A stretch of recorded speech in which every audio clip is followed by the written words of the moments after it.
porque... Tá, português, indiferente.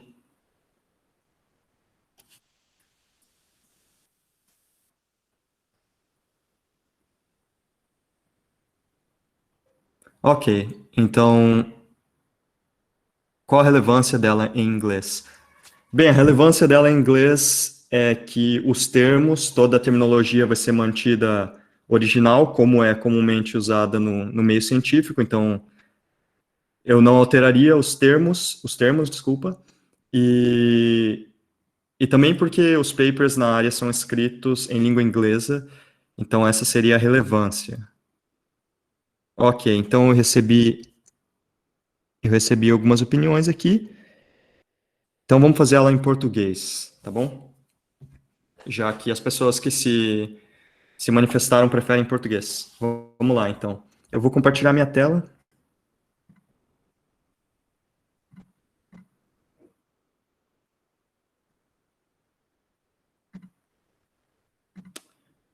Ok, vocês estão conseguindo enxergar bem?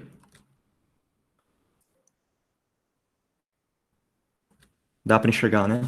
Agora sim. Tá bem. Ok. Então, vamos lá. Boa tarde para todo mundo. Meu nome, como eu já disse, é Emílio Tanoe Madalena.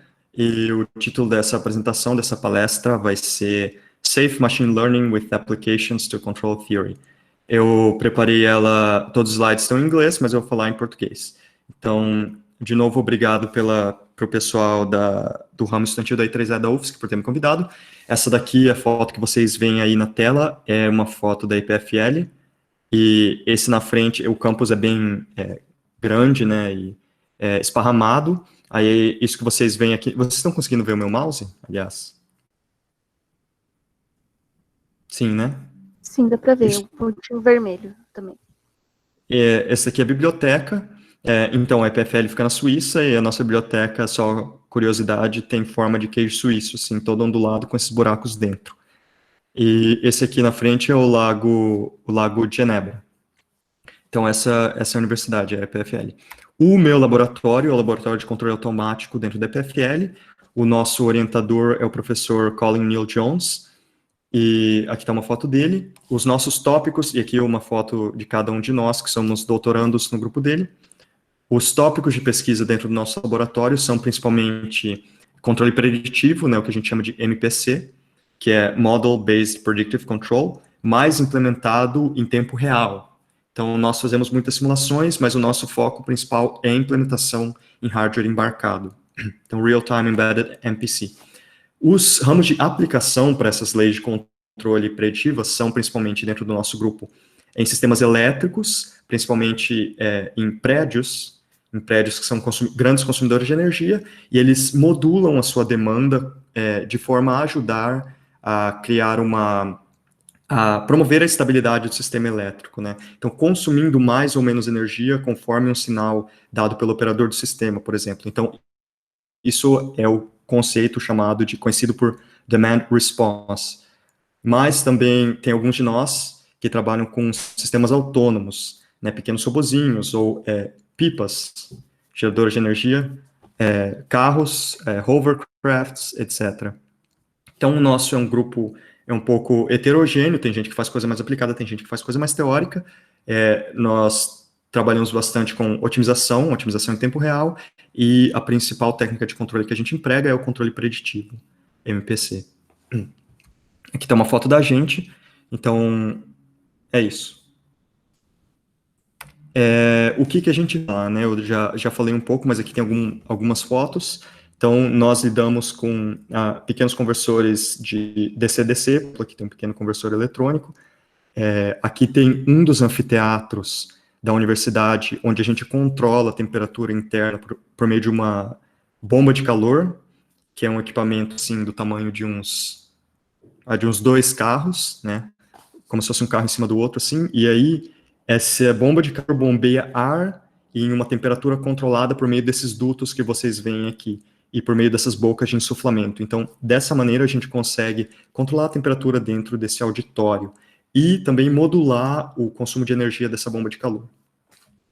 Bem, aqui a gente tem um pequeno avião, que o meu colega, o Peter, estava controlando, que eles estavam configurando esse laptop, que é uma base, é uma estação que fica no chão, né, enquanto o avião voa, recebendo sinais e mandando sinais de controle.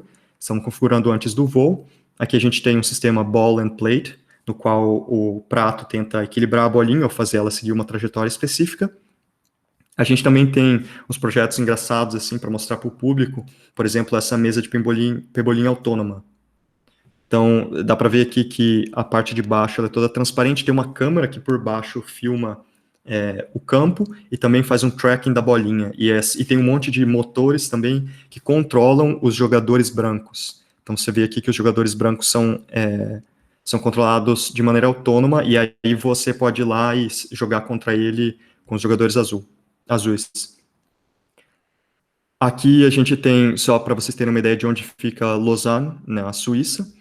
E a Suíça é um país bem pequenininho, né? Parece grande pelo mapa, mas eu coloquei uma foto aqui para dar uma ideia, fazer uma comparação com o tamanho do Brasil. Então, quantas Suíças será que cabem em um Brasil?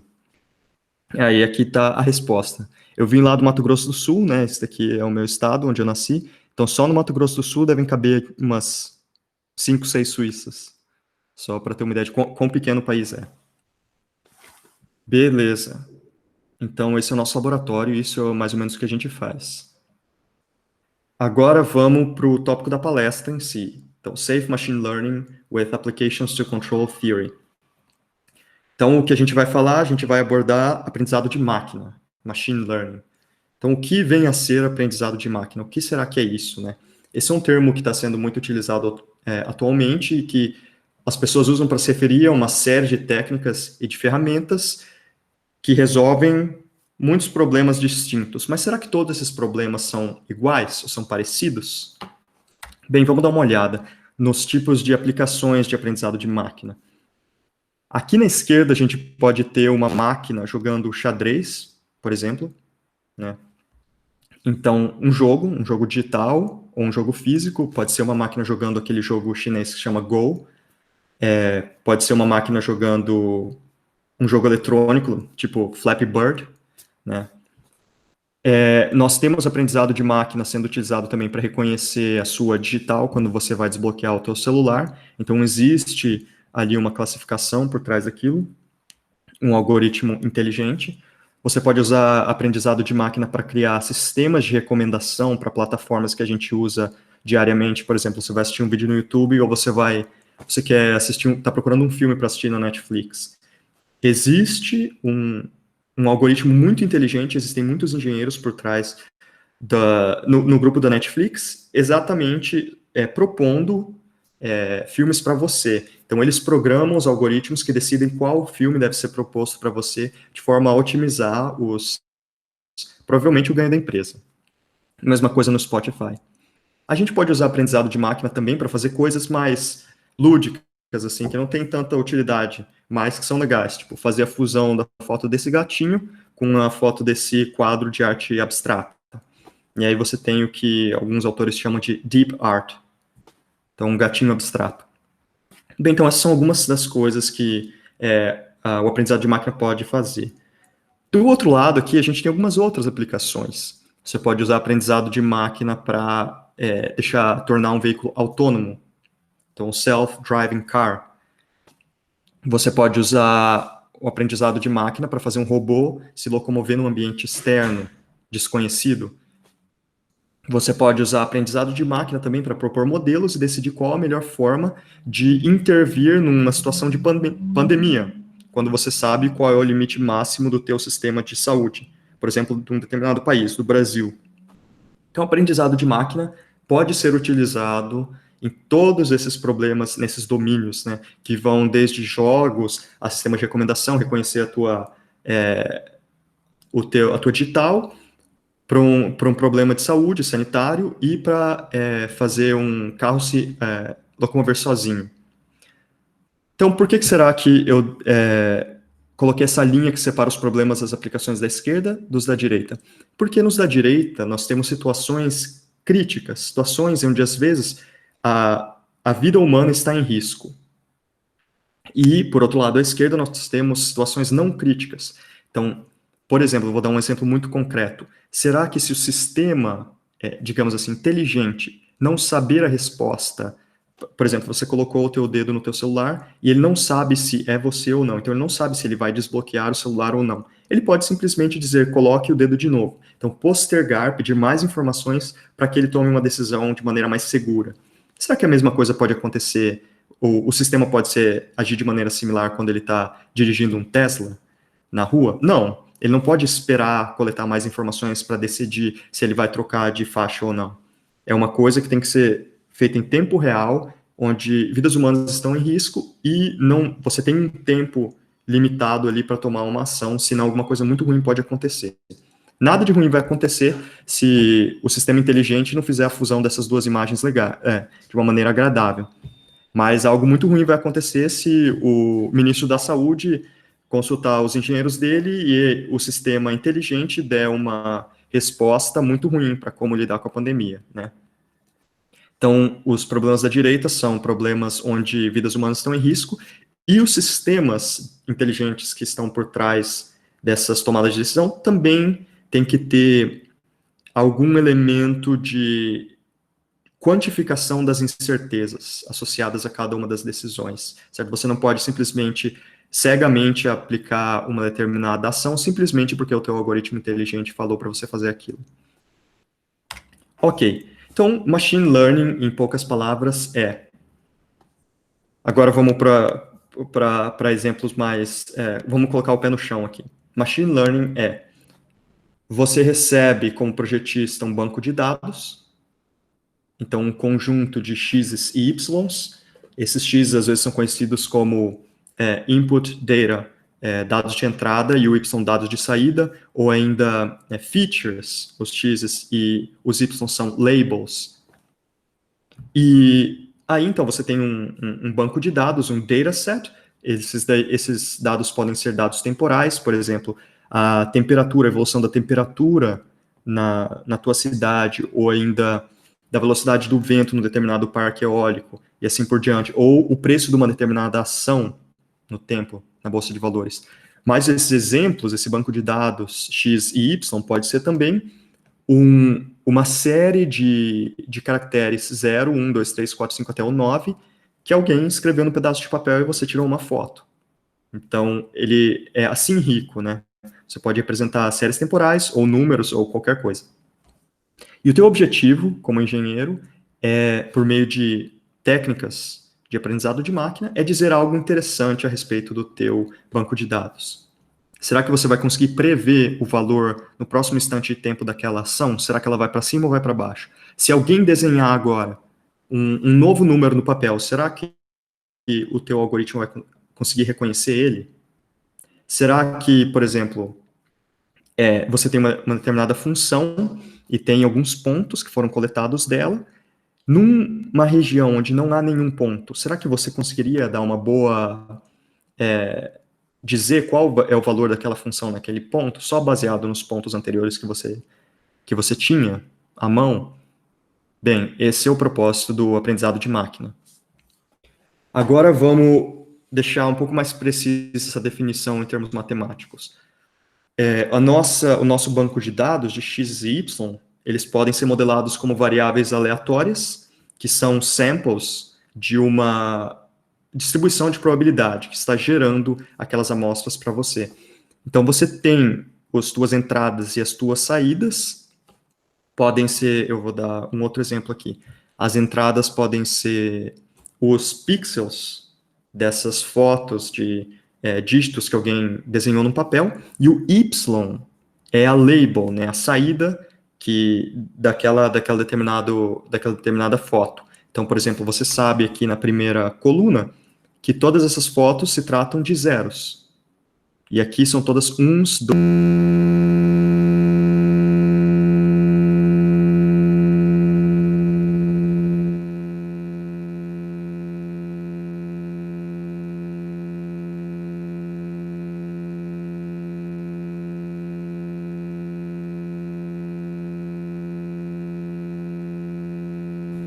Oi, Emílio. O som, ele cortou, ele tá dando um ruído bem forte.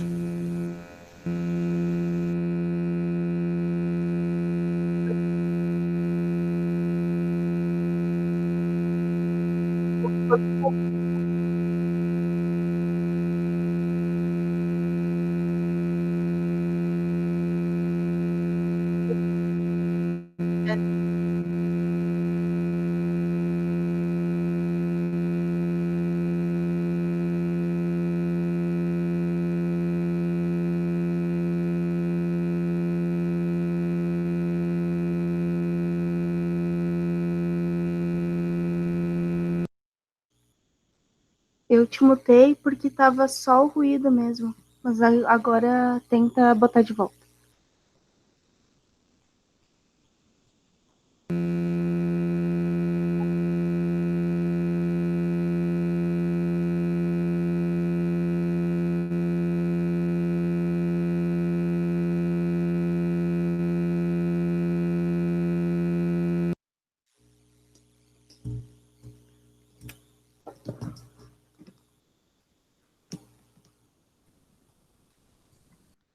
E agora, melhorou? Sim, agora sim. Voltou ao normal. Agora, melhorou o som? Melhorou, não tem mais o ruído. Beleza. Então, onde que eu parei? Eu logo te interrompi, assim, deu uns 10 Tá. segundos que tinha falado. Tá bom. Então, tá, vamos lá. Então, matematicamente, a gente modela esses dados como provenientes de uma distribuição de probabilidade, certo? É tudo baseado em estatística. Mas se você quiser, talvez porque você não está muito familiarizado com probabilidade, você pode pensar em aprendizado de máquina de uma maneira mais simplificada. Nessa segunda linha aqui, tá bom? Nós temos que os x's, que são as entradas, são as features, são as variáveis medidas, as saídas, desculpa, são uma função da entrada. Então é natural pensar que, por exemplo, se você tem que dar um diagnóstico, o teu sistema tem que dar um diagnóstico, o teu diagnóstico, por exemplo, se a pessoa precisa fazer, vamos dar um exemplo, se a pessoa é diabética ou não, então o Y é ela ser diabética ou ela não ser diabética. É uma função de uma série de parâmetros que você lê, os X's, certo? Emílio, a Uma gente série não de... consegue ver a sua tela. Ah, não? Não. Peraí. Agora vai. Agora sim. Sim. Agora vocês estão conseguindo ver? Alô? Sim, pode ser. Sim. Beleza. Então é isso. Tá bom? Eu não vou repetir porque eu já falei muitas vezes, tá? E ao invés de você se preocupar com essa distribuição de probabilidade, você pode simplesmente pensar mentalmente que o que você quer é reconstruir uma função desconhecida. Fica mais fácil de entender assim, né? A gente simplesmente quer reconstruir uma função desconhecida, que mapeia os x's aos y's. Ok? Então temos os pontos azuis, e o que a gente quer é reconstruir essa função vermelha, que é o que a gente chama de regressor, uma vez que a gente propõe um regressor, aquele é o teu modelo, tá? E uma vez que você tem a função vermelha, você pode predizer que agora o valor num ponto desconhecido, não observado previamente, você pode dar uma resposta, é aqui. Ok, muito bem. Vamos dar um exemplo mais concreto. O modelo mais simples, utilizado em todo lugar, de aprendizado de máquina, de regressão, é um modelo linear. Simplesmente uma reta. Nós temos um coeficiente angular e um coeficiente linear. Tá bom? Então, o objetivo do teu processo de treinamento baseado nos dados é dizer qual é o melhor, escolher o coeficiente angular e o coeficiente linear. Como está sendo feito de maneira iterativa aqui nessa animaçãozinha. O M e o C estão sendo aprendidos de maneira gradual, até que você explique, por meio de uma reta, esses dados. Tá bom? Então, a mesma coisa de sempre. Como é que acontece esse processo de treinamento? O treinamento de modelos, que é a determinação dos seus parâmetros, ele se dá por meio da solução de um problema de otimização. O que você otimiza? Você pode otimizar o erro, minimizar o erro.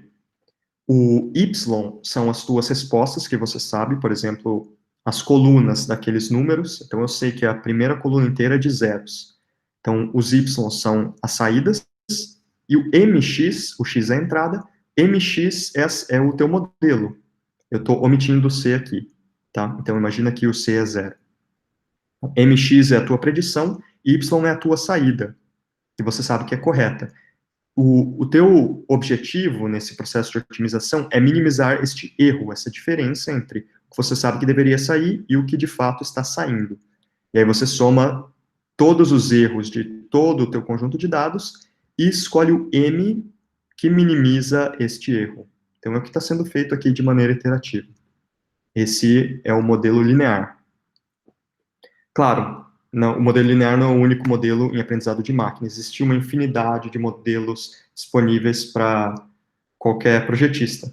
A gente tem o modelo linear, que é o mais simples. Nós temos muitos outros modelos que vocês já devem ter ouvido falar, por exemplo, árvores de decisão, decision trees, florestas aleatórias, random forests, support vector machines, redes neurais, neural networks, deep neural networks, Gaussian processes, processos gaussianos, Gaussian mixtures, k-nearest neighbors, k-means, etc, etc. Então, é uma infinidade, é todo um dicionário de modelos. E o que são modelos? Modelos são ferramentas. Você tem um determinado banco de dados e aí você vai usar a ferramenta que é mais adequada para resolver o teu problema. Tá bom? E muitos desses modelos, eles são concebidos de maneira linear no começo. Porém, e aí você pensa, bem, mas e se o meu fenômeno não for uma linha, não for um plano, for algo mais complexo, algo que tem umas curvas? Eu vou poder usar a regressão linear? Bem, acontece que você pode, porque existe um truque chamado de truque do kernel,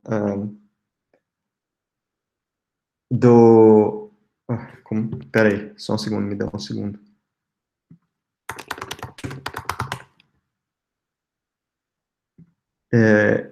Isso se chama... Tá, não sei como isso se chama em português, mas é kernel trick, tá bom? Então, o kernel, que é essa função k, é uma função mágica, tá bom? O que essa função faz, ela torna não linear o teu modelo, então dá ao teu modelo mais poder de representação, porque agora se você quiser explicar um banco de dados que tem umas ondas, por exemplo, que a gente vê aqui, criar uma linha de separação entre os teus dados, num problema de classificação, você vai conseguir desenhar alguma coisa, o teu desenho pode ser ondulado, tá? Você vai poder representar um polinômio de alta ordem, por exemplo.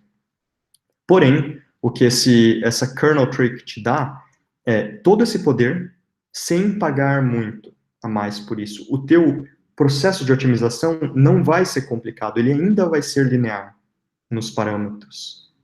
Então, ele deixa não linear uma coisa linear. Então, você ganha mais poder de representação sem pagar muito por isso. Então, esse é o objetivo do kernel, tá? E mais para frente eu vou falar mais sobre ele, porque a minha pesquisa é ligada bem fortemente a essas funções que a gente chama de kernels. E a interpretação para ela, você pode pensar que, na verdade, o que essa função k está fazendo, ela está calculando a similaridade entre dois pontos, por exemplo, que você tem, x1 e x2, dois casos, dois exemplos, podem ser duas fotos, mas essa similaridade, ela não é feita no espaço inicial, por exemplo, de pixels. O que ela faz, ela mapeia cada um desses exemplos para um outro espaço por meio de uma função φ, e aí a similaridade, que vai ser expressa por meio de um escalar, ela é dada pelo produto interno dessas duas fotos, por exemplo, neste outro espaço para onde as tuas imagens foram levadas.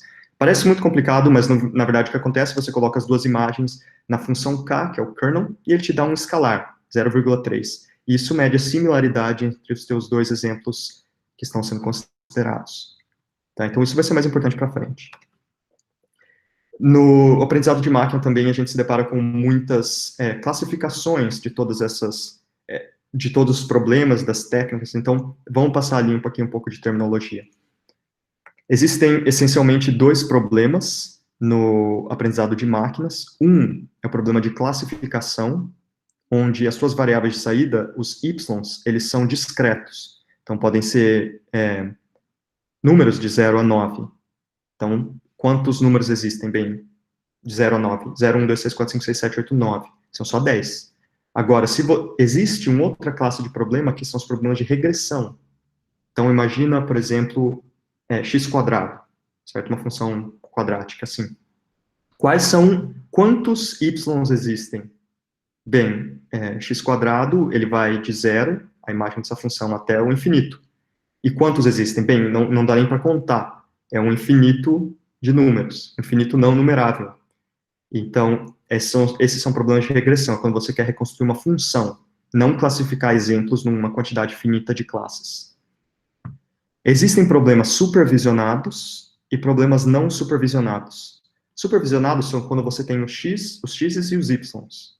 Não supervisionados são quando você só tem x's. Então, e mesmo assim você quer dizer algo interessante sobre o seu banco de dados, você quer extrair algo, você quer criar clusters. Então, esses são dois problemas diferentes. Nós temos modelos paramétricos e modelos não paramétricos.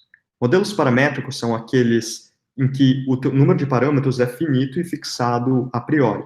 Vamos supor, você tem uma rede neural com não sei quantas camadas, cada camada tem não sei quantos neurônios, então você vai ter, sei lá, 300 parâmetros para treinar. Não depende do número de exemplos que você der para a tua rede, vai ter só 300 números lá para serem determinados, certo? Durante o treinamento. Modelos não paramétricos não têm uma quantidade fixa de parâmetros. Eles crescem conforme você tem mais exemplos. Então, essa é a diferença. E, por fim, nós temos abordagens que a gente chama de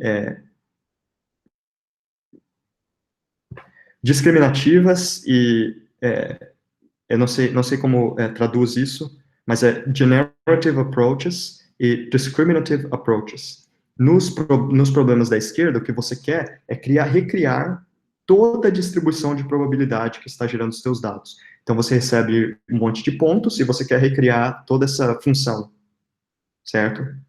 E nos problemas da direita, o que você quer é simplesmente recriar estas linhas, tá bom? Então, em controle, o que geralmente importa não são todos os problemas de aprendizado de máquina, mas controle lida com problemas de regressão, problemas supervisionados, paramétricos e não paramétricos, os dois, e a abordagem mais discriminativa. Então, no controle, a gente se preocupa mais com esses problemas e ferramentas que eu coloquei em azul no slide. Porém, vamos falar de garantias, de quantificação da incerteza. Vamos supor que você treina uma rede neural para fazer algo e ela tem um desempenho muito bom. Quem disse que amanhã ela não vai te dar uma predição absurda? Que certeza você tem? Às vezes você tem uma rede neural e você não consegue interpretar o que aquela rede neural significa. Então, quem disse que ela não vai agir de maneira absurda amanhã, e aí o teu carro, que é autônomo, não vai, do nada, se jogar contra um outro carro? Que certeza que você tem como projetista? Geralmente não muita. De fato, o que vários pesquisadores vêm pesquisando recentemente, notando, é que certas redes neurais são muito sensíveis a algum ruído muito particular. Olha, por exemplo, esse exemplo aqui. Tem uma rede neural que recebeu essa imagem desse panda, e ela disse assim, bem, é um panda e eu tenho 57,7% de certeza que é um panda. Parece razoável. Aí o que os caras fizeram no paper, eles colocaram um ruído colorido, bem pequeno, então isso foi multiplicado por 0,07, e aí você tem algo que parece muito com a imagem anterior, mal dá para perceber que tem ruído nela, e a rede neural diz assim, é um gibão, e eu tenho 99,3% de certeza. E como você explica essa falha absurda? Vou dar um outro exemplo aqui. Você tem essa foto e a tua rede neural, ou teu algoritmo de classificação diz assim, é uma banana. E olha a certeza que ela tem que é uma banana. É muito grande, é quase 1. Aí alguém vai lá e coloca um adesivo na mesa, nessa foto. Note que a banana está intacta no mesmo lugar. Então, toda a informação da banana ainda está lá. Só colocaram um adesivo um pouco maluco aqui na mesa, mas sem encostar na banana. E olha o que o algoritmo de classificação agora diz. Que com certeza é uma torradeira, não é uma banana. Então, às vezes, esses algoritmos inteligentes, eles se comportam de maneira inexplicável. E a gente não quer isso em aplicações que envolvem vidas humanas. Como quantificar a incerteza, então? Essa é a principal pergunta que a gente vai tentar responder nos próximos slides. Agora, a gente vai mudar um pouco de direção e falar um pouco de teoria de controle, porque o meu doutorado é sobre aplicação de aprendizado de máquina em sistemas dinâmicos e controle. Então, eu vou parar aqui agora um segundinho e perguntar para vocês, tudo certo até agora? Vocês conseguiram entender? Tem alguma dúvida antes da gente ir para a segunda parte da palestra?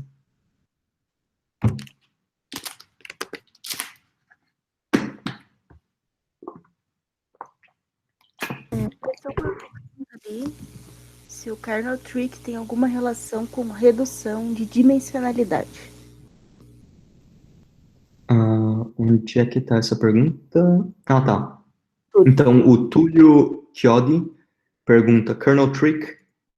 Alguém falou assim que é conhecido como kernel trick também, como transformadas no espaço de inferência, sim. Kernel trick tem alguma relação com redução de dimensionalidade? Sim. Sim, Túlio, a kernel trick tem relação com mudança na dimensionalidade do teu banco de dados, mas geralmente não é uma redução, muito pelo contrário, é um aumento na dimensionalidade. Então, você expande o número de features, vamos supor que você tinha o seu x morava em R2, tá? São 2 números. Aí você pega esses 2 números e vai mapear por exemplo, esses 2 exemplos, esses 2 pontos que você tem em R2, e vai mapear para um espaço de dimensionalidade maior, aumentando o número de features desse teu dataset. Então, não é uma redução, mas é um aumento na dimensionalidade. Ao ponto que alguns kernels, o que eles fazem é levar esses 2 dados, ou n dados que você tiver, por exemplo, 100 ou 1000, para um espaço de dimensão infinita. Então, você sai de um espaço de dimensão finita e vai para um espaço de dimensão infinita com o mesmo número de pontos, n, por exemplo. E isso, à primeira vista, parece uma ideia terrível, porque quanto mais complexo é o teu espaço, parece que para você reconstruir uma função, você precisa de mais pontos, certo? Se você estiver reconstruindo uma função de R para R, talvez 100 pontos bastem, mas se você estiver reconstruindo uma função que tem, sei lá, 100 dimensões, aí você precisa de muito mais pontos. Então, a kernel trick, ela parece ser uma coisa muito besta, mas, na verdade, existe uma explicação para isso, é uma ideia muito boa, mas é um aumento na dimensionalidade. Se você quiser mais detalhes sobre isso, a gente pode conversar depois da palestra. Até então, só tinha visto funções que faziam o contrário, como PCA, T-SNE, Sim, a PCA, que é Principal Component Analysis, ele é um método de, sim, tá certo, redução de dimensionalidade, mas não é aplicação de um kernel. Mas a gente pode conversar mais depois. Beleza. Então, vamos lá. Agora, para a segunda parte, a gente vai falar de teoria de controle. Aqui, eu coloquei nesse slide uma malha de controle clássica. Nós temos a nossa planta, o sistema GDS, que foi descrita por uma função de transferência. Temos um controlador, e a gente queria que a nossa saída se comportasse como a nossa referência, que as duas coisas fossem bem parecidas, né? Uma encontrasse a outra. Como é que a gente faz isso? A gente projeta um outro sistema dinâmico, que a gente pode chamar de K, o nosso controlador, que vai ser alimentado por este erro e vai produzir um sinal de controle para ir guiando a planta, a saída da planta, na direção correta, a fim de minimizar o erro. A pergunta é, como é que você descreve matematicamente o teu sistema, o teu problema real? Como que você constrói esse GDS? No nossa matéria de sistemas dinâmicos, a gente aprende lá, eu sou engenheiro eletricista, que se você tem um circuito RLC, o que você faz é, você desenha o teu circuito, você aplica as leis de Kirchhoff, certo? A lei das correntes, dos nós e a lei das malhas, e aí, com essas duas coisas, você constrói a tua função de transferência, aqui já no domínio da frequência. Então, esse daqui é a função de transferência para um circuito RLC. E se você souber os valores dos parâmetros R, L e C, porque você mediu a indutância, a resistência e a capacitância do teu circuito, você tem a descrição matemática do teu modelo. Agora, eu te pergunto, e na vida real? E se você tiver um problema muito mais complexo do que um circuito R, L, C? Então, e se você souber a estrutura do sistema, mas você não tem acesso às medidas desses parâmetros? Por exemplo, eu vou dar um exemplo também bem concreto, se você estiver tentando modelar um prédio, e você precisar da resistência térmica das paredes do teu prédio, e você não tem acesso aos materiais que foram utilizados para a construção daquela parede, de todas as paredes, aliás, como é que você faz? E se o teu sistema é tão complicado que você nem sabe a física que rege ele? Então, como é que isso é feito na vida real? Bem, uma abordagem que pode ser utilizada, vamos supor que você tem um avião, você propõe um modelo, então uma determinada F, que vai descrever o teu sistema, que tem alguns parâmetros, e aí você chacoalha o avião. Você vai pegar os ailerons e você vai pegar o leme do teu avião, os teus profundores, e eles vão fazer umas manobras muito loucas, e com base nessas entradas muito excitantes, tem que ser entradas muito dinâmicas, que vão chacoalhar o teu sistema dinâmico para excitar todos os modos do sistema. Então, baseado nos teus U's e na resposta do avião, então o avião vai fazer uma determinada trajetória e você vai coletar todos esses pontos, todos esses dados em um banco de dados. Aí você volta para casa com o teu banco de dados extenso, porque você fez muitas manobras com o teu avião, e você vai fazer um fit. Então, você vai usar os seus dados por meio de um processo de otimização para descobrir quais são os parâmetros que melhor descrevem o sistema. Certo? Então, você vai colocar lá os parâmetros e vai ver se o teu modelo está prevendo realmente o que aconteceu na prática. Bem, isso soa exatamente com o que a gente estava falando alguns slides atrás, porque é o mesmo procedimento, exatamente a mesma coisa. Então, você pode fazer uma data-driven identificação de sistemas baseado em dados. Então, é desta maneira que o aprendizado de máquina pode ser utilizado para criar modelos de sistemas dinâmicos. Porque o processo de identificação é exatamente o mesmo do treinamento de um modelo de machine learning. Então, vamos supor que os teus estados X, eles morem em Rn, e você tem controles também, entradas, que você tem M entradas e N estados. A tua função, que você vai tentar fazer a regressão dela, é exatamente uma função que leva de R, N mais M, porque você tem os estados atuais e as entradas de controle, para os estados futuros, ou a derivada, né, o X ponto, para Rn. E é essa função que você vai tentar aprender com os teus modelos. Então, é aqui que o aprendizado de máquina pode ajudar a gente. Ok. Muito bem. Agora a gente vai falar um pouco mais a fundo da minha pesquisa e como que isso pode ser feito de maneira segura, com uma quantificação das incertezas.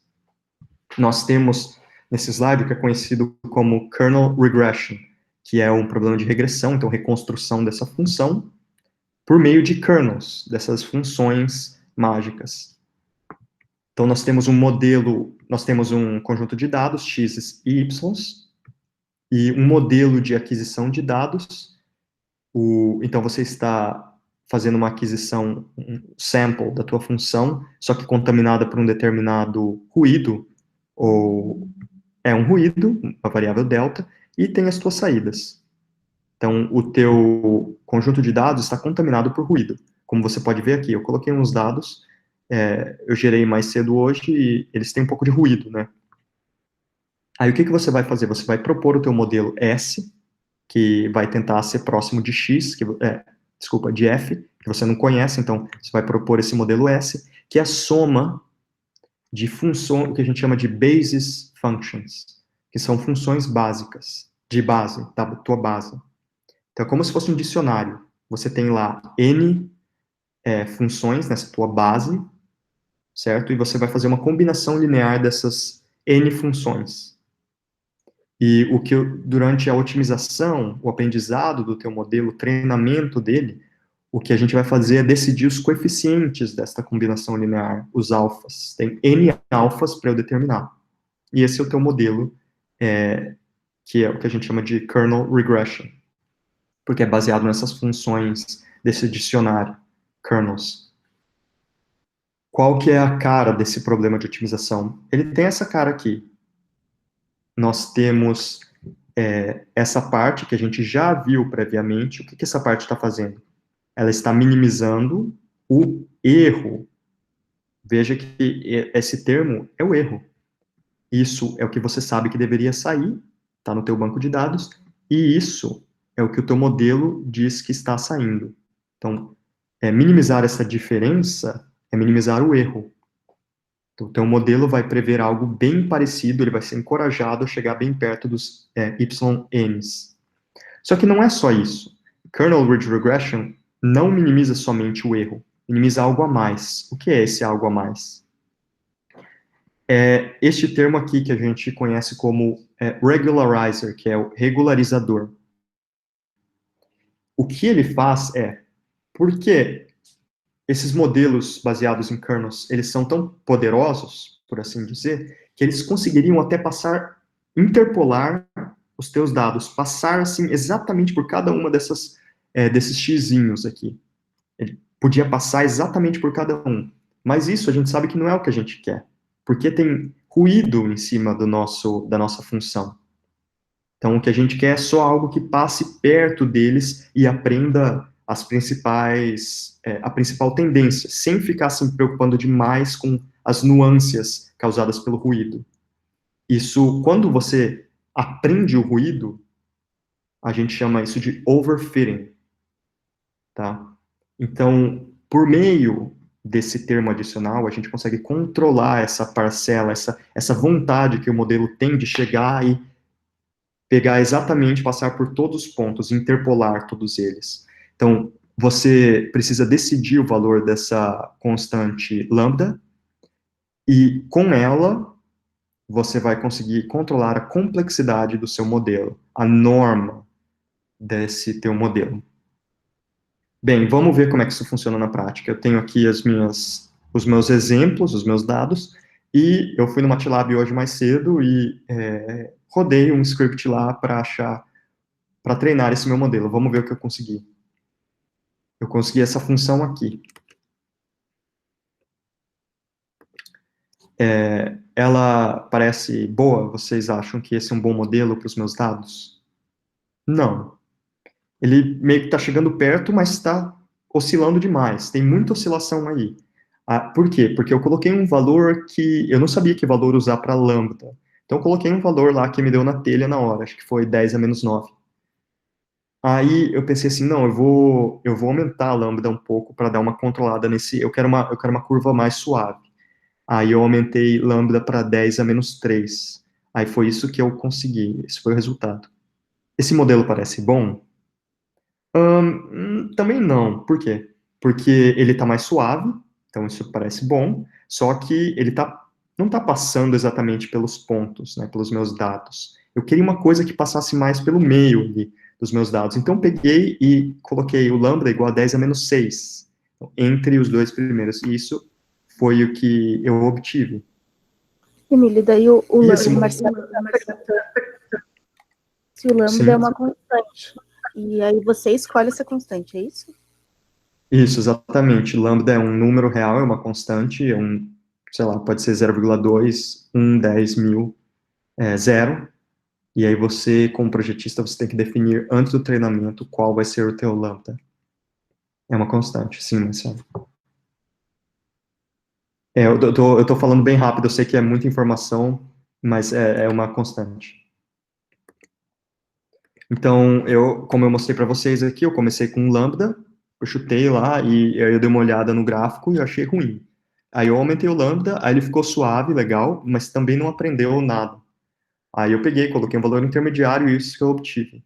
Aí eu fiquei contente aqui, porque a minha função, o meu regressor, o meu modelo, está passando pelos dados, me parece que ele aprendeu a função f, que eu desconheço, então aprendeu bem, sem querer interpolar todos eles, né? Porque eu sei que tem ruído, eu coloquei ruído no conjunto de dados, no meu dataset. Então, não está tocando todos os dados. Não era isso que eu queria. Então, esse me parece um bom modelo. Espero que tenha dado para entender como funciona esse processo de treinamento e também esse processo, esse passo posterior de verificar se o teu modelo faz sentido ou não. Agora, a minha pergunta, vamos voltar lá para a motivação dessa palestra, que é Safe Machine Learning. Então, é um aprendizado de máquina seguro.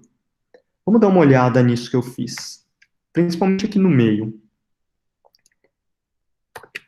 Bem, aqui me parece que ele fez algo até legal, razoável aqui também, mas eu fiquei em dúvida. E aqui no meio? Olha o que o meu modelo está fazendo. Ele está descendo e depois subindo de novo para acompanhar os dados. Aí eu fiquei pensando, será que ele está prevendo o que acontece aqui no meio de uma maneira boa? Será que isso faz sentido ou não? O que acontece em regiões do espaço onde você tem poucos dados? Como saber se o teu modelo está prevendo, está te dando uma resposta que é sensata? Se alguém te perguntasse, o teu chefe, qual é o valor da função quando x é igual a 5, o que você diria? Você diria que o valor é esse daqui? Então, 2, alguma coisa? Então, quando um novo paciente aparecer no consultório, e aí você mede o pulso dele, você mede isso, outras variáveis, você faz um exame de sangue, você vai dizer que ele tem uma determinada doença? Você nunca viu alguém parecido com aquele paciente. Então, essa é a pergunta principal. Qual é você consegue quantificar as incertezas associadas com essa decisão, com esse valor que o teu modelo está te apresentando? Será que a tua realidade não faria algo assim?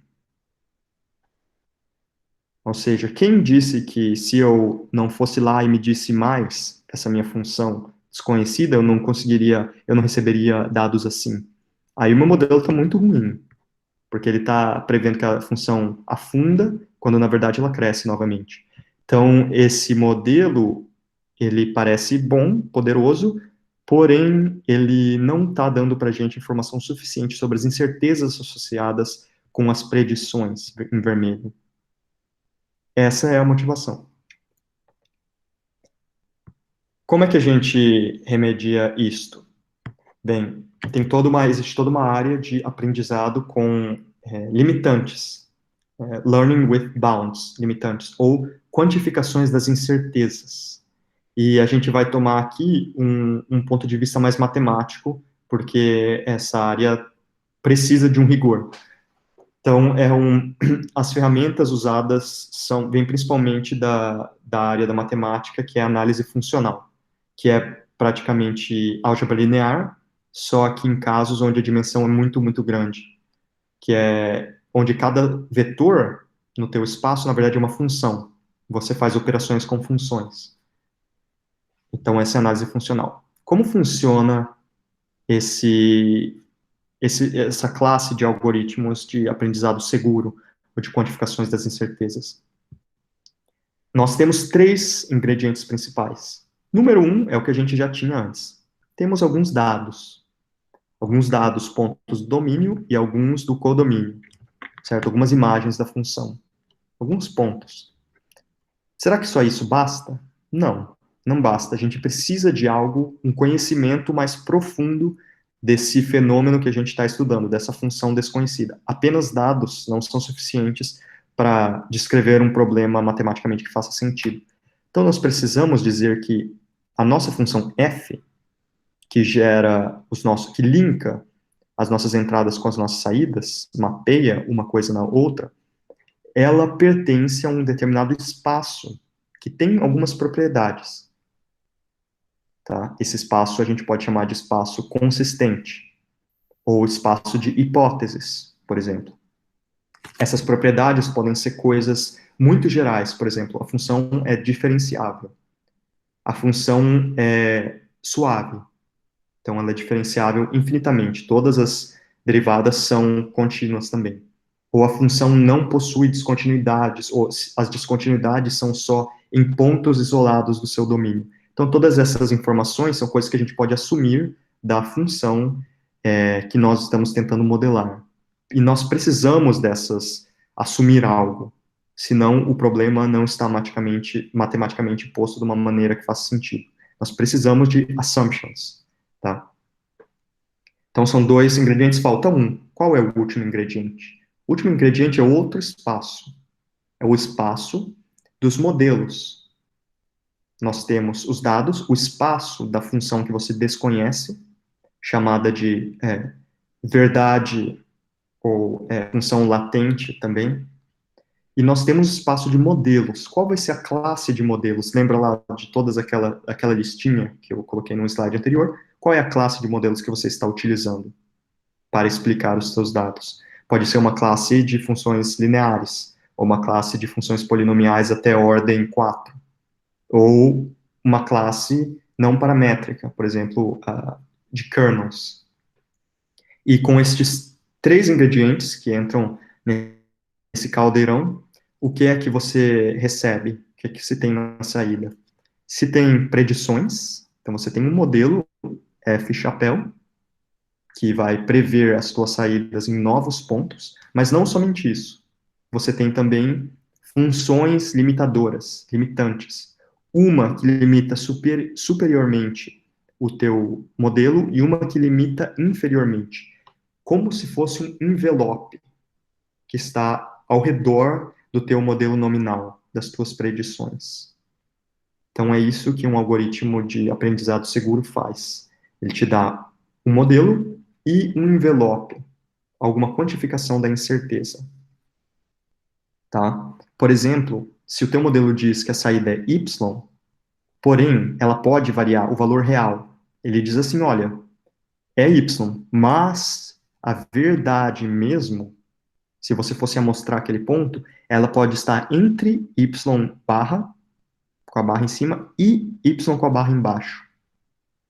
Então, ele te dá esse valor nominal e esse intervalo, essa barra de erro ao redor da tua predição. Esses 2 espaços de funções, eles podem, existe todo tipo de situação. Eles podem ser a mesma coisa, por exemplo, você pode assumir que a tua função desconhecida é linear, é uma linha, e os teus modelos também são lineares, nesse caso, são o mesmo espaço. Você pode assumir que um contém o outro, mas um deles é maior. Por exemplo, você pode assumir que a verdade é linear, mas você está usando modelos polinomiais de ordem até 2. Então, o teu H é maior que o teu F. E, às vezes, eles são completamente desconectados. Então, isso é possível também. Lógico que tem que ter algo que coloque eles sob a mesma ótica. Então, se você quiser fazer uma determinada operação com desses vetores, que agora são funções, eles têm que ter, por exemplo, tem que poder operar eles com a mesma norma, por exemplo, ou calcular o produto interno entre eles. Então, é necessário um espaço que englobe os 2, algo mais geral que está por fora. Todas essas situações são possíveis. Parece muito complicado, mas existem pacotes computacionais para o MATLAB e para Python que fazem isso muito simples, de maneira muito simples e automática para você, sem você saber de toda essa complexidade por trás. Então, algo chamado processos gaussianos, eles são muito famosos e usados, é algo que começou lá na década de 70 a ser usado e proposto, e hoje em dia está muito na moda. E o que ele dá para você por exemplo, aqui, a verdade é o tracejado vermelho, o teu modelo, os pontos são esses pontinhos aqui, o teu modelo é o azul, e ao redor do teu modelo tem esses intervalos. Dá para ver? E onde tem mais pontos, os intervalos são menores, porque o teu modelo tem mais certeza do que ele está dizendo.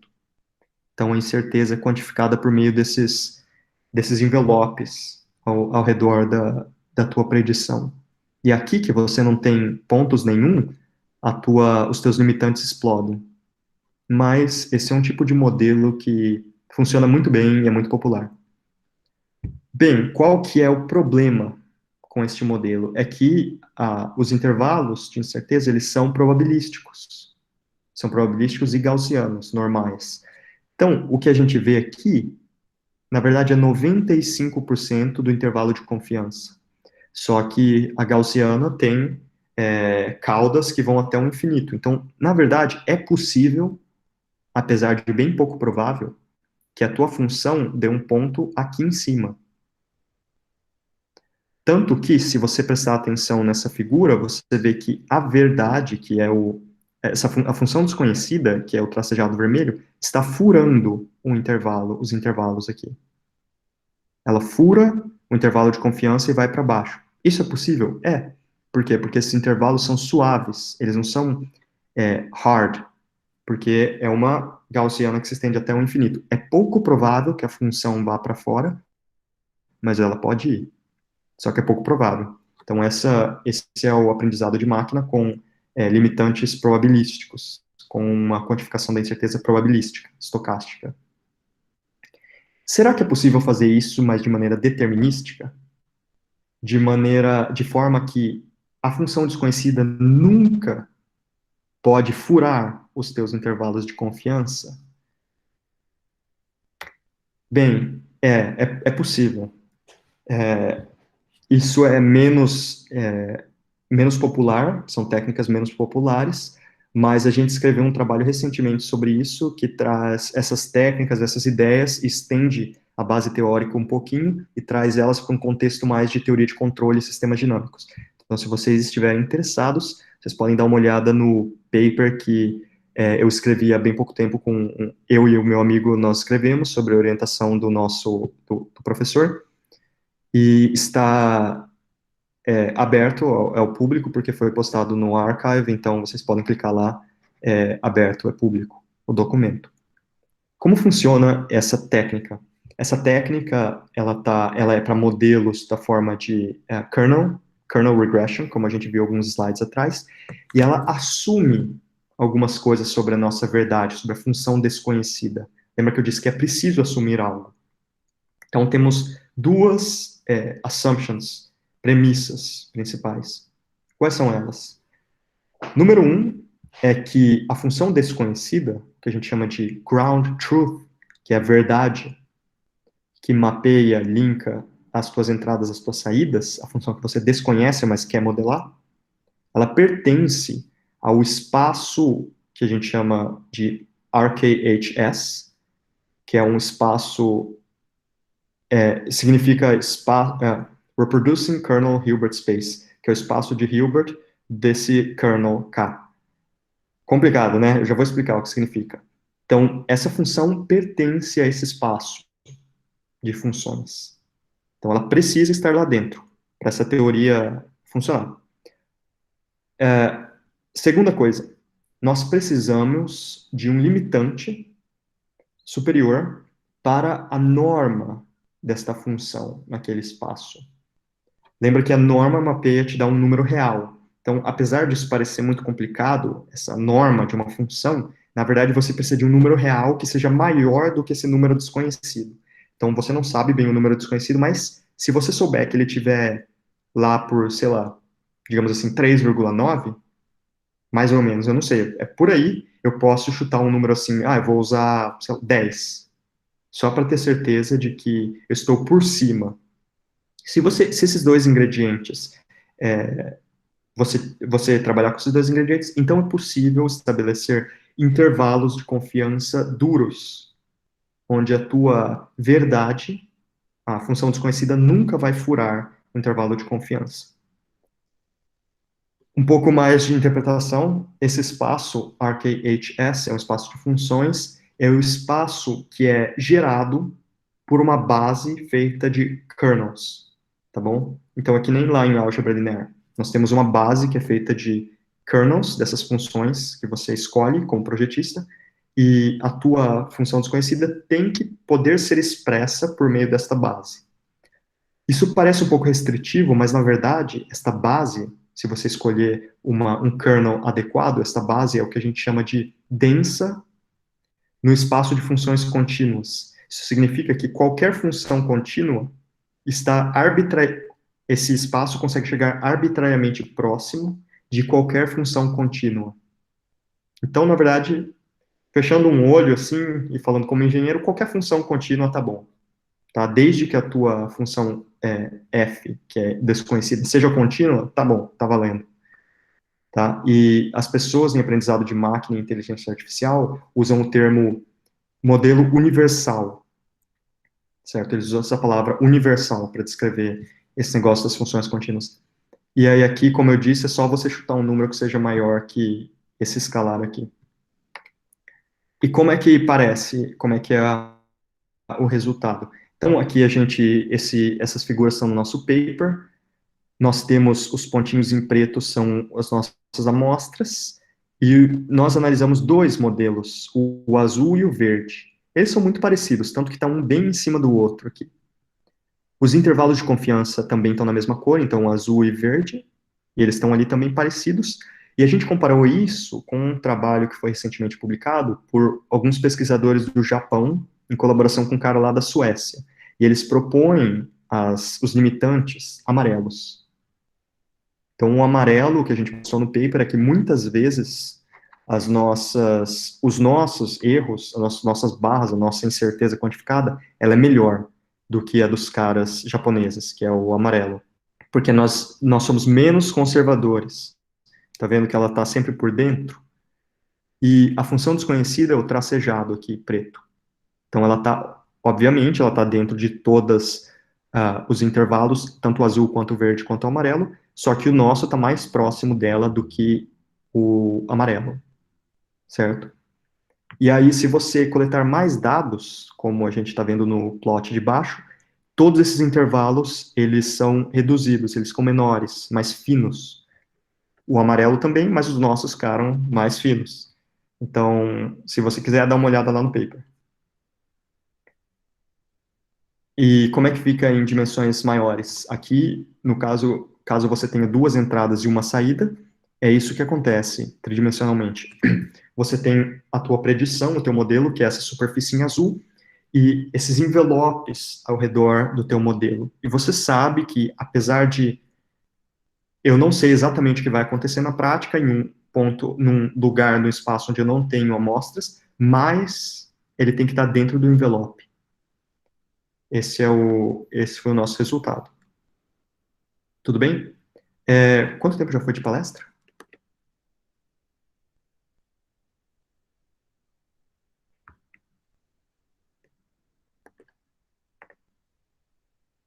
Tá, vamos dar. Show 1 hora agora. 1 hora? Tá bom, então eu vou. Se você quiser, não sei. Eu vou só falar mais um pouquinho, já que já deu 1 hora. Agora que a gente só deu uma parada, no final da palestra eu vou disponibilizar um link, tá? Para quem quiser certificado. Ok. Então, o que a gente pode fazer com esses modelos? Tá bom, eu estou mostrando modelos e incertezas, o que pode ser feito com isso, já que você estuda controle. Bem, eu vou dar um exemplo aqui de uma unicycle, né, uma bicicleta de uma roda só. Nós temos esse modelo matemático que descreve de maneira simplificada a evolução desse monociclo de maneira discreta. Então, x1 é a posição na primeira coordenada, imagina que tem alguém andando de monociclo num plano, tá? Então, x1 é a primeira coordenada, x2 é a segunda, x3 é a orientação, se o cara está parado aqui olhando para a esquerda, para a direita, para onde ele está olhando. O 1 e o 2 são a velocidade linear, ele vai para frente com uma determinada velocidade, e ele pode virar também, então tem a velocidade angular. São as duas entradas que você tem. Esse é o modelo matemático que descreve a evolução desse monociclo, da pessoa andando ali no monociclo. Então, qual que vai ser o próximo estado em termos de posição? Bem, vai ser o estado anterior, mais a velocidade que você estava, linear, né, o 1, só que você tem uma orientação. Então, tem que ser cosseno de x3, então a projeção em x1, e no caso da outra coordenada é o seno, é aquela velocidade vezes seno da tua orientação, tá? E a tua orientação angular vai mudar conforme essa equação aqui. Mas vamos supor que você não saiba nada de física do monociclo, e aí tudo que você tem são 300 pontos de cada uma dessas funções. Eu não sei nada de física, mas eu eu subi em cima do monociclo, andei lá um pouco, coletei os dados e exportei para o MATLAB, e agora eu tenho esses dados. O que eu faço? Se você tiver 300 pontos de cada função e essa informação escalar, que é um resumo de como a função é uma ideia de como uma função é até no restante do espaço, e veja bem que toda essa ideia, essas informações são encapsuladas em um único escalar. Então, é uma coisa que pode ser aproximada, estimada, por meio de dados também. Nesse caso, foi algo que a gente chama de constante de Lipschitz. Então, L1, L2 e L3.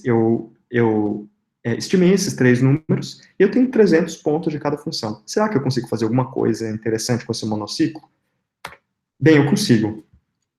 Então, aqui o que eu fiz, nesse outro paper, que se vocês quiserem, vocês também podem dar uma olhadinha lá nele, foi comparar um controlador preditivo não linear que estava tentando estabilizar esse monociclo, mandar ele de várias condições iniciais para a origem, que tem acesso ao modelo perfeito, com um controlador baseado que age em um modelo que foi criado simplesmente com dados e zero de física. Então, nós temos aqui, ó, esse daqui foi baseado em dados, certo? Então, digamos que seja um modelo de machine learning. E aqui tem um outro modelo, eu estava comparando o nosso com essa outra proposta aqui, e esse daqui é exatamente se você tivesse acesso à física do negócio. Aqui começou o monociclo, ele foi lá para a origem, e ele tem que ficar com ângulo zero, então o cara fica olhando para a direita, tá? Dá para ver as setas. Então ele pegou e foi. Com o modelo também ele foi, o mesmo controlador, mesmos parâmetros, tudo idêntico. Somente com os dados e o modelo treinado, ele foi também aqui nessa outra condição inicial. Sabendo a física, ele foi, deu essa voltinha aqui, estacionou, e por aqui ele foi, deu uma ré, e depois foi de frente e estacionou aqui. E com o modelo baseado em dados? Ele fez algo que não foi ótimo, mas foi parecido. Veja o movimento. E aqui também. Ele deu um pouquinho de ré e depois seguiu reto. Então, olha como é similar a trajetória final do ter acesso à física e ter um modelo bem treinado. Porém, não pode ser qualquer modelo, porque olha essa última linha aqui. Esse a gente estava comparando a uma outra técnica que chama NSM, porque alguns modelos baseados em dados, às vezes, eles podem te levar a um comportamento em malha fechada muito estranho, como a gente pode ver aqui. Imaginam que o cara que estiver em cima do monociclo com esse controlador automático vai sentir se o monociclo fizer essa manobra aqui. É alguma coisa muito ruim. Então, a gente simplesmente mostrou no paper que o nosso modelo era superior nesse sentido, né? Para esse exemplo do monociclo. Então, é isso que pode ser feito com machine learning na área de controle. Você pode aprender modelos. Isso não é a história completa, porque, na verdade, você pode aprender controladores também. Não está restrito a aprender modelos. Esse foi um outro trabalho que eu fiz em parceria com o meu colega, que é aí da UFSC, o Caio, e se vocês quiserem também, depois podem dar uma olhada no nosso paper, na área um pouco de eletrônica de potência, mas eu não vou falar dele agora, porque senão a palestra vai ficar muito longa, mas a gente usou uma rede neural específica para aprender um controlador preditivo nesse cenário de um conversor de potência. E aí nós tivemos um resultado surpreendentemente, a gente ficou até surpreso, assim, com quão bom foi. A gente não esperava, mas foi muito bom. Então, foi uma surpresa positiva. Aí, em azul, em tracejado preto, a gente tem a evolução do sistema com o controlador original, em tracejado azul e vermelho, com o controlador aproximado, que nós aprendemos com o nosso modelo. Então, você pode ver que é bem parecido. Bem, é isso. Só as mensagens finais são que esses modelos de machine learning, eles podem vir, sim, com garantias, com uma quantificação da incerteza associada a uma determinada decisão. Essas garantias podem ser estatísticas e determinísticas também. O pessoal da área de controle de sistemas dinâmicos gosta mais de coisas determinísticas do que estatísticas. Então, é possível, sim, quantificar incertezas. Mas isso não vem de graça.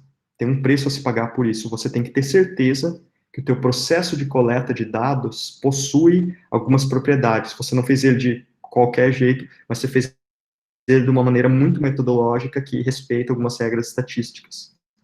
Ou, se você quiser garantias determinísticas, você tem que ter certeza que a tua função desconhecida possui certas propriedades, como a gente viu.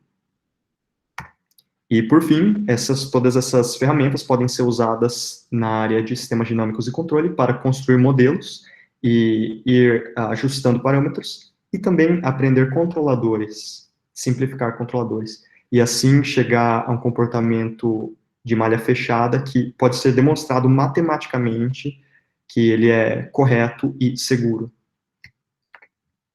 Se você ficou interessado nisso tudo e quer saber mais sobre o assunto, é uma boa ideia estudar otimização, então algoritmos de otimização, diversos tipos, convexos e não convexos. É bom estudar estatística, programação para implementar todos esses algoritmos. Sistemas dinâmicos, geralmente, se você usar na área de sistemas dinâmicos, eles vão ser não lineares, então eu preciso saber da dinâmica de sistemas não lineares. E, por fim, principalmente porque o nosso colega perguntou, qual é a relevância do inglês? É preciso também saber inglês, porque todos os papers são escritos, muitos papers são escritos em inglês, e a maior parte da literatura ainda está majoritariamente em língua inglesa. Bem, se vocês quiserem saber um pouco mais sobre o nosso trabalho que a gente faz no laboratório, vocês podem acessar o site da universidade, da EPFL, epfl.ch, e também os trabalhos que o nosso grupo vem realizando com o nosso professor, o professor Colin Neil Jones. Tem, então, esse de aprendizado de controladores preditivos, esse com quantificação determinística das incertezas, e esse daqui que é no ramo de sistemas de refrigeração para prédios. É isso, muito obrigado pela atenção de vocês. Se vocês tiverem qualquer dúvida agora, estou aberto a perguntas. Oi, Emílio, tudo bom? É Marcelo falando. Tá me ouvindo? Oi, Marcelo, tudo bem? Bom, Emílio, em primeiro lugar, cara, muito bom trabalho. Gostei muito do que eu presenciei hoje.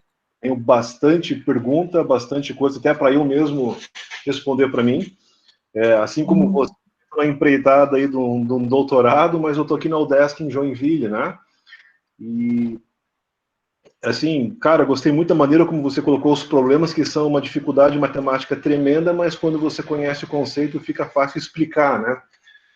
Eu tenho uma perguntinha, cara, assim, ó, primeiro um comentário só, bem breve, no slide 14, você colocou um circuitinho RLC, e eu vi a minha experiência hoje de indústria, né, e eu sempre digo que a resposta padrão depende, o modelo depende do que você quer fazer com ele, né, e mesmo num componente, seja um circuito RLC, cada componente desse ele vai ter uma variação natural de produção e que o teu modelo deve complementar aquilo e cai nas incertezas que você está levantando.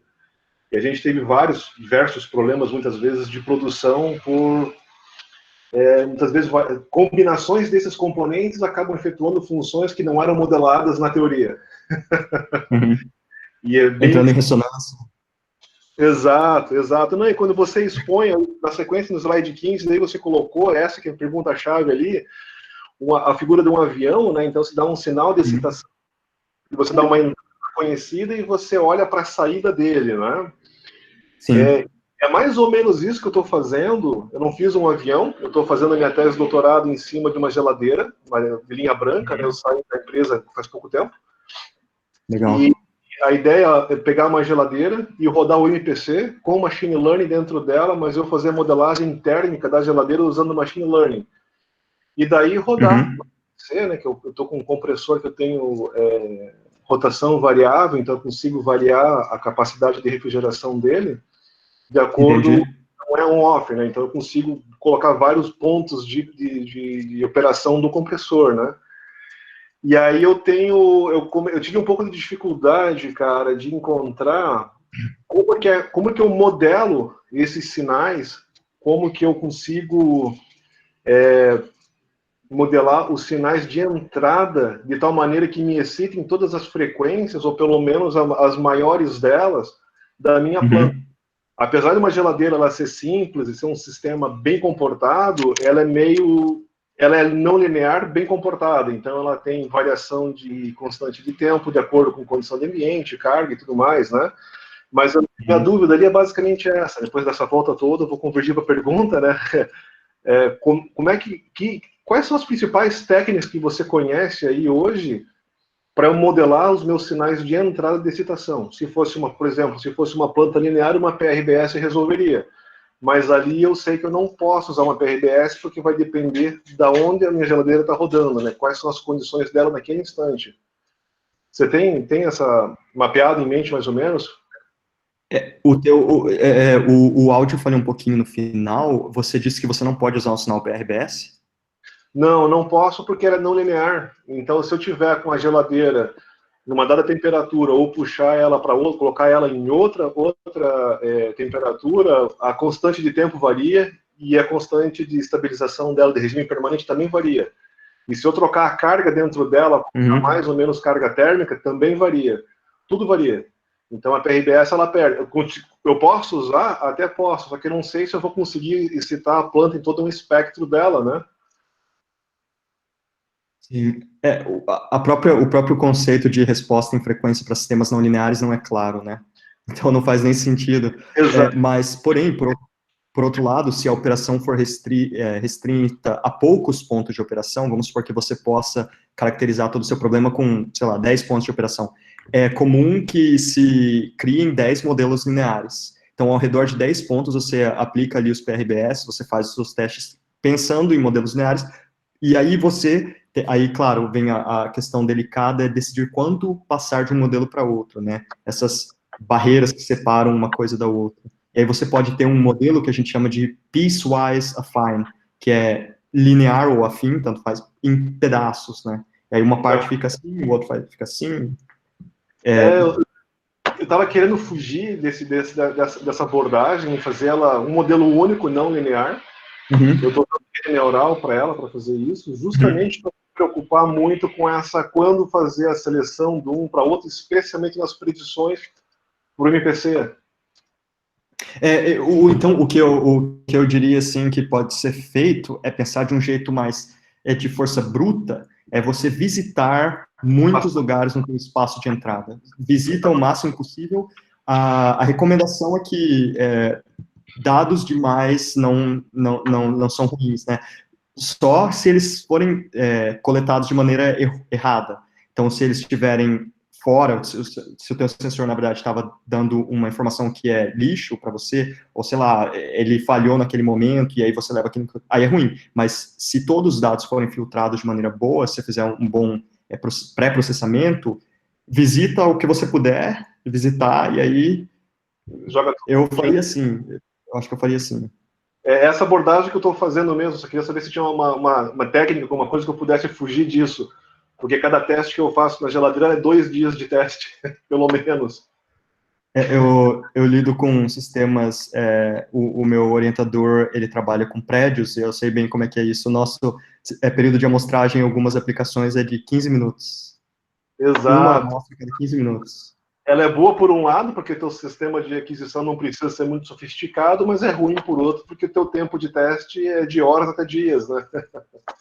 Sim. Entendi. Legal, Emílio, obrigado. Obrigado pela pergunta. Muito interessante o contexto. Mais alguém tem alguma pergunta? Pode ser sobre algo que foge um pouco dos slides, assim, também. Se for no tema, algum comentário?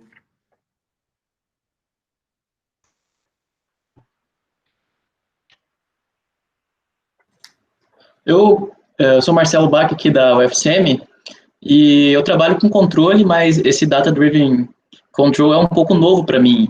Aí eu queria perguntar para você se não teria alguma recomendação na literatura, assim, para iniciar mesmo, saber um pouco dos conceitos desse Data Driven Control. Oi, Marcelo, obrigado pela pergunta. Olha, esse termo, Data Driven Control, ele é usado para se referir a uma infinidade de métodos que variam desde controle preditivo baseado em dados até em controle linear projetado offline, mas baseado em dados, até aprendizado por reforço. Então, é um termo muito genérico, depende muito do que você quer estudar em específico. Porém, existem sim livros escritos que foram inclusive publicados recentemente, 2, 3 anos, ou até esse ano, com certeza devem ter alguns livros. Eu posso, se você me mandar um e-mail, eu posso te mandar alguns nomes. O meu e-mail é o meu nome, ponto, meu sobrenome, @epfl.ch. Tá bom. Mas, Como é que é? deixa eu escrever Escreve ali no chat, por favor.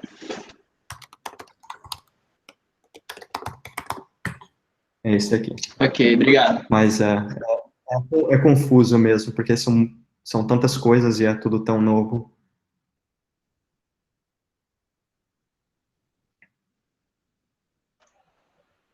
Alguém tem alguma outra pergunta? Emílio, eu tenho mais uma perguntinha, Marcelo falando. Opa, sim? É o seguinte, durante algum tempo, mais ou menos uns 6 anos na indústria, eu desenvolvi softwares para produto de linha branca, né, máquina de lavar roupa, geladeira e tudo mais, que ela segue a norma classe B de certificação, né? Aí na Europa, essa região, diga-se de passagem, para mim é uma das mais bonitas do mundo, essa onde você está. Tive algumas vezes aí, trabalho bem no norte, ali perto de Milão, e a norma classe B, que é padrão europeu e padrão americano, ela demanda, você tira dispositivos, no caso, de segurança do produto, né, por exemplo, um sensor, um dispositivo térmico que abre e protege, né, e você coloca dentro do software, então você abre espaço para uma série de normas que você tem que atender, né, então seja garantir a integridade do microcontrolador, do microprocessador e também garantir a integridade do teu software. Aí, quando entra nessa área de safe, que foi o que me chamou a atenção para a discussão de hoje, né, a gente falava assim, uma geladeira, a operação dela é simples, mas não interessa onde ela vai estar exposta, ela não pode pegar fogo, ela não pode dar choque nas pessoas, ela não pode vazar água e causar acidente para chocar as pessoas. Né? Sei lá, tem casos que você vê muitas vezes que casas inteiras são queimadas em função de um erro de projeto, né? E quando vai para o software, a gente entra nessa área, e eu estava entrando nessa linha, nessa abordagem de usar machine learning para identificar o quão seguro ou tentar encontrar uma margem, porque muitas vezes, por mais que a gente coloque lá 50, 100 produtos, 24 horas por teste durante 2, 3 semanas, ininterruptas, né? Ainda assim, a nossa certeza fica, cara, tudo bem, na força bruta, a gente está garantindo por ali, mas aí fica, será que a gente cobriu todos os casos? Será que dá para fazer algo mais? E aí, quando nessa linha, na palavra safety, né, que é o que você escreveu, safe, a gente tem os modos de falha e a severidade dele é muito alta.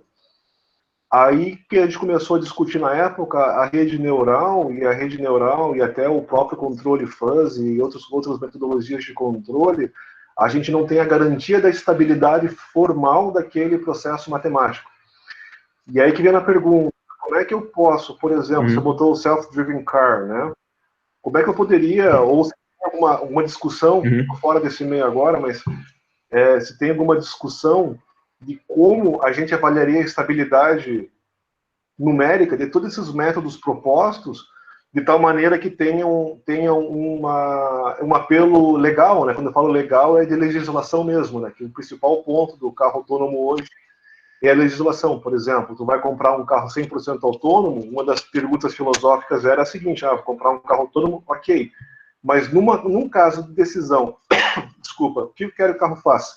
Né? Eu quero que ele dê um acidente lá na frente, eu quero que ele jogue o carro para o acostamento e eventualmente atropele 2, 3 pessoas em pé, e me salve, ou eu quero que ele desvie e entre no acidente e possa me matar numa eventual colisão, né? E você assinaria esse termo na compra do carro, né? Mas aí é uma pergunta mais filosófica do aspecto legal. Você que está nesse meio aí, vocês têm esse tipo de discussão também, de que pode vir a limitar ou como colocar esse aspecto safe dentro dessas aplicações com machine learning? já que uma vez que a gente não tem o aspecto de Sim. estabilidade formal numérica da matemática, da estabilidade matemática de todos os... Então, essa é uma preocupação que toda a comunidade de controle, ou pelo menos uma boa parte da comunidade, é uma coisa que está na cabeça de todo mundo, está todo mundo pensando nisso, e o que eu ouvi recentemente, assim, vindo de um grande professor da área que ele já está até aposentado, mas ele trabalhou a vida inteira muito próximo à indústria, ele é engenheiro químico, mas ele trabalhou em diversas aplicações, de mecânica a elétrica, sistema de potência, conversor de energia, é que ele vai para reuniões hoje em dia e o que os executivos das empresas dizem assim nós não queremos nada que aprenda online no nosso produto. Eles dizem assim, nada que aprenda online. Isso porque não são nem carros, né? Mas assim, o que eu acho, eu vou falar de outra coisa, então é que assim, na verdade, para alguns métodos, sobre algumas assumptions, é sim possível provar formalmente que a tua malha fechada, ela é estável em sentido A, B, C, D, não o E. Então, é possível, sim, estabelecer garantias matemáticas para algumas coisas. Mas eu também acho que muitos empregadores, eu não sou empregador, só meu achismo aqui, eles não estão nem aí para a prova, não estão nem aí para a prova matemática. Eu até uma vez conversei com uma pessoa que estava no ramo, uma pessoa já sênior, que trabalhou muitos anos no ramo da aeronáutica. E aí eu perguntei para essa pessoa, assim, se o chefe dela, na época, queria realmente provar a estabilidade de todas as malhas e tal. Ele falou assim, não, meu chefe não gostava muito de matemática, ele não queria nem saber de prova. Ele só queria saber que realmente todos os testes, tanto em simulação quanto experimentais, fossem bem-sucedidos, e aí o controlador se mostraria desta forma seguro, né? Então, é complicado, porque também tem esses dois lados, um da academia, um da indústria, né? E tem que realmente tentar casar as duas. Nessa linha, só eu vou concordar de uma maneira diferente. Quando eu estava nos Estados Unidos, morei um tempo lá pela empresa, já tenho aí quase 16 anos de indústria nas costas, cara, e fiz uns cursos em Wisconsin, Madison. E com o professor lá, o professor Lawrence na época, não sei se eu vi que você apresentou um inversor de frequência que foi durante 10 anos na indústria, foi o meu principal ganha-pão do dia a dia, né? E uma das discussões que teve na época foi essa parte de filosofia, que ele estava querendo convencer o pessoal da automotiva a tirar o encoder da direção elétrica e usar o próprio motor como encoder, né?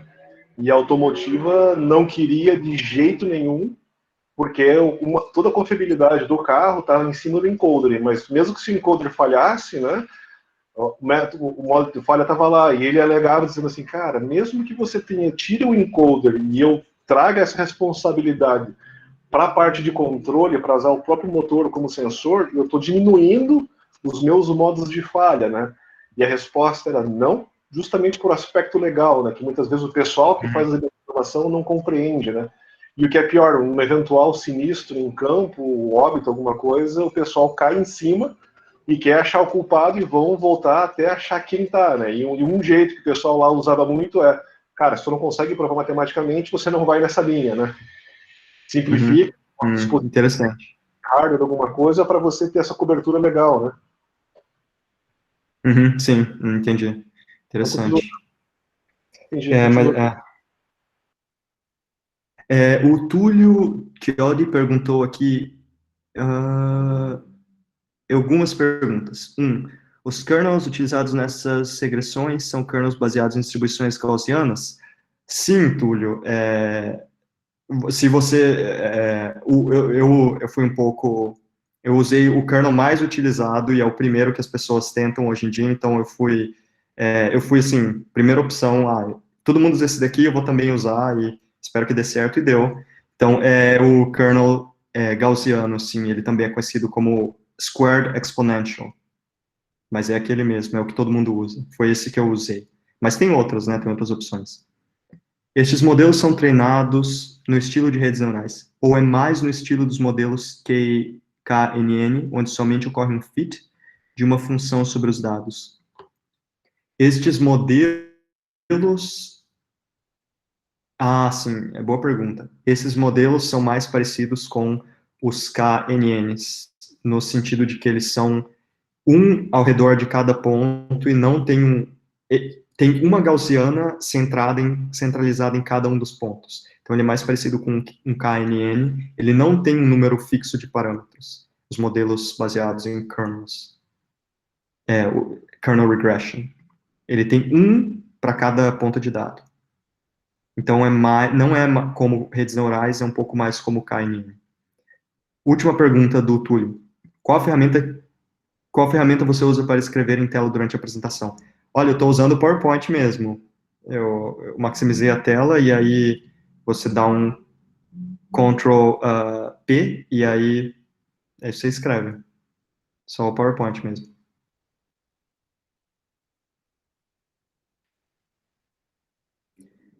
João Vitor diz, eu tenho uma pergunta. Na sua opinião, você considera que a capacidade de aprimoramento pessoal e intelectual é maior na Politécnica de Lausanne do que no ITA? Que tipo de privilégio, visibilidade internacional, etc., você acha que teve a optar por fazer o doutorado na Suíça? A propósito, as aulas são em inglês ou em francês? João Vitor, a gente pode conversar, eu acho que é melhor manter as perguntas num aspecto mais técnico relacionado à palestra. A gente pode conversar em outro momento sobre isso que você perguntou, pode me mandar um e-mail, o e-mail está lá em cima. Eu vou responder só a última rapidamente aqui. A proposta das aulas são em inglês ou em francês. As aulas são para o mestrado e para o doutorado em inglês, e as aulas no bacharelado, na graduação, são um pouco dos dois, mas são mais em francês. Marcelo Campos Silva diz, por gentileza, qual é o nome do artigo que discorria sobre inversores de frequência? O nome do artigo, daquele artigo é A Neural Network Architecture. Deixa eu escrever ele aqui. É esse daqui, ó. Ele também está disponível aberto ao público, dá para baixar ele, porque a gente postou ele lá no Archive. Então, qualquer pessoa pode baixar ele. Você poderia falar um pouco sobre o modelo utilizado de kernel regression e possibilidades de utilizações em real-time applications? Isso depende do que você quer fazer em tempo real, mas ele é computacionalmente muito pesado. Otimizar com modelos desta natureza não é fácil. Se você tiver muitos dados, você tem que tomar muito cuidado e implementar os seus algoritmos de uma maneira muito inteligente e eficiente, senão a partir de 2.000 dados, 5.000 dados, talvez, já não é mais possível otimizar online, porque é tão demorado e tão custoso computacionalmente que é impossível de ser utilizado. Então, existe toda uma área que chama, ela está mais ligada a processos gaussianos, né? Mas ela chama Sparse Gaussian Processes. Então, essa área busca esparsificar esses modelos para deixar eles mais fáceis de serem usados em tempo real. Então, é muito pesado computacionalmente, mas tem muita gente que já há muitos anos estuda isso, então tem esses truques de implementação muito... são detalhes, assim, muito...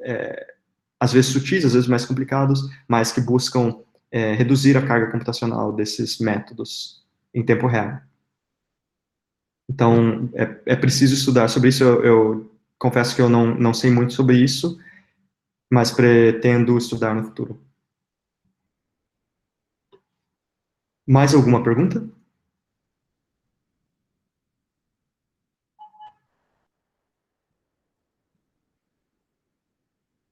Bem, então, se vocês não tiverem mais perguntas, eu vou ficando por aqui. Tá, eu acho que a gente pode dar como encerrado. Muito obrigada, Emílio. Foi muito boa a palestra. Acho que todo mundo conseguiu tirar bastante proveito. Então, muito obrigada em nome da I3E, em nome do ramo estudantil. Se alguém tiver alguma questão, pode mandar, acho que para o seu e-mail ou entrar em contato com a I3E. E é isso, muito obrigada. Obrigado, então, obrigado pela participação, obrigado Maria, por ter me convidado, obrigado para todo mundo aí, por ter participado. Qualquer dúvida pode entrar em contato.